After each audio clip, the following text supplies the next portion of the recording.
Why would Sherlock Holmes, a master of deduction, assume that his enemy would choose such an exposed position for an attack? Would the genius detective not consider that his adversary might be as cunning as he?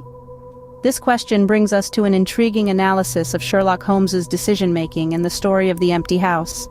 The renowned detective's decisions have always been a marvel, with his uncanny ability to predict outcomes based on the smallest of details. But in this particular case, was Holmes perhaps too confident? Too sure of himself? In the story, Holmes believes that his foe, Colonel Moran, would attack him from the street opposite his window. This would require Moran to assemble his airgun in the middle of the street, take his time to aim and shoot, all while being exceedingly exposed.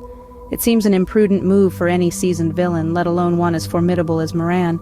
So why would Holmes deduce such a scenario?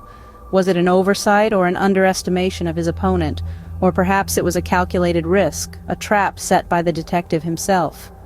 Sherlock Holmes, after all, is known for his unconventional methods and unexpected tactics. Yet there is another angle to consider: the empty house. It is not by chance that Holmes chose this specific location. The empty house, devoid of residents but not of strategic advantages, could provide the perfect cover for an enemy. Why then did Holmes not consider that Moran might use this house as well? The answer could lie in Holmes's understanding of his adversaries. He knew their tendencies, their modus operandi. Moran, a man of precision and patience, might have preferred the direct line of sight from the street. Or perhaps Holmes was playing a dangerous game of chess, luring Moran into a false sense of security. In conclusion, the decisions and actions of Sherlock Holmes in the empty house paint a complex picture of the detective. On one hand, there is the apparent oversight of not considering the empty house as a potential attack point.